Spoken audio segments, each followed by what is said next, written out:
ایک کالا غلام جسے لوگ کچھ نہیں سمجھتے تھے، وہی انسان ایسا بنا کہ اس کی آواز کعبہ سے گونجی اور جنت تک اس کی آہٹ پہنچی۔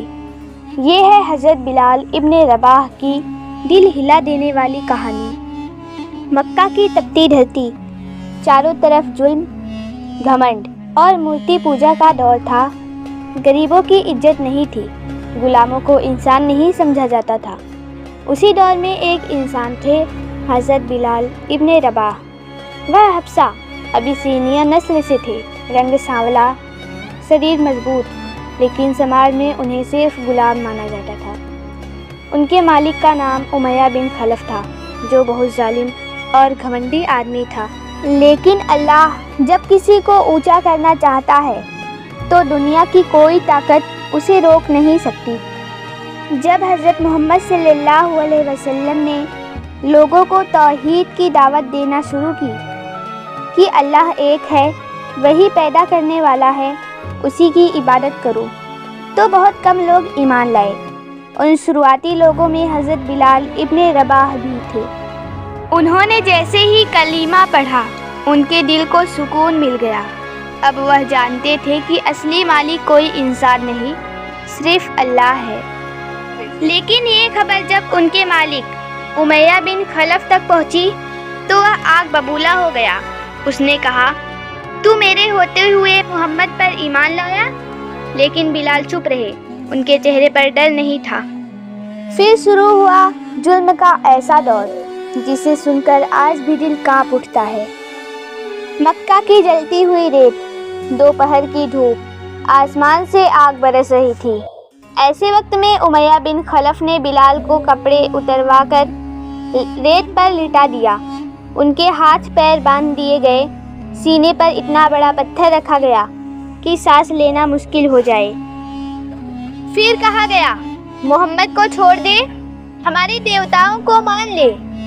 لیکن اس حالت میں بھی حضرت بلال ابن رباح کی زبان سے صرف ایک آواز نکلی، احد احد، یعنی اللہ ایک ہے، اللہ ایک ہے۔ مار پڑتی رہی، پتھر رکھا رہا، دھوپ جلتی رہی، مگر بلال کی آواز رکی نہیں، احد احد۔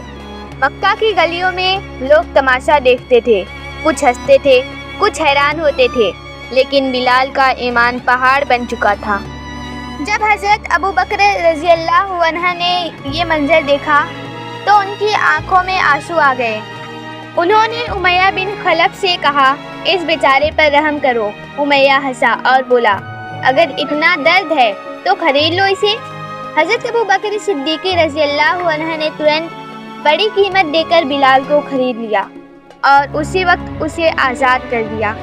سوچو، جو آدمی کل تک صرف غلام تھا، آج وہ صرف اللہ کا بندہ بن گیا۔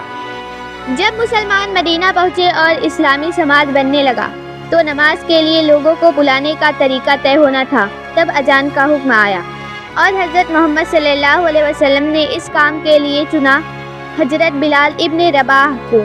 جس انسان کو لوگ کل تک بازار میں گھسیٹتے تھے، آج وہی انسان اونچی جگہ کھڑا ہو کر پکار رہا تھا، اللہ اکبر، اللہ اکبر۔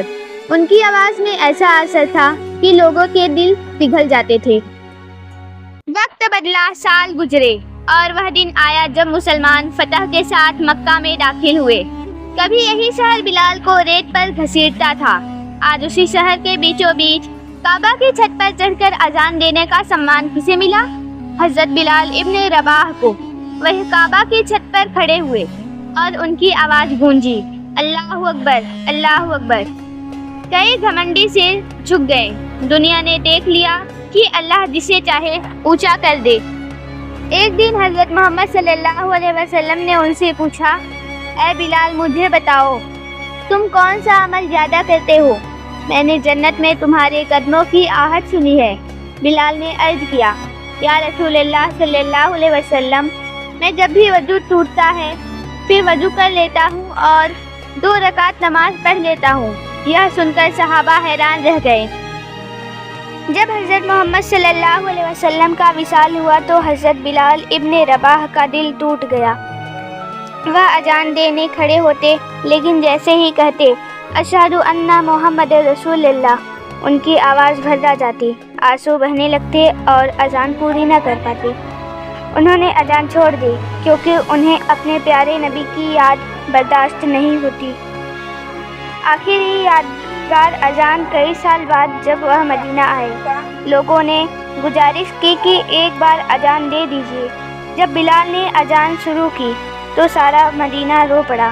ہر کسی کو حضرت محمد کا زمانہ یاد آ گیا۔ سیکھ: جو دنیا نہیں بھول سکتی، رنگ، جاتی، غریبی، یہ سب اللہ کے یہاں کچھ نہیں۔ اصلی عزت ایمان سے ملتی ہے۔ صبر کرنے والا کبھی ہارتا نہیں۔ جو اللہ کے لیے درد سہتا ہے، اللہ اسے اونچا کر دیتا ہے۔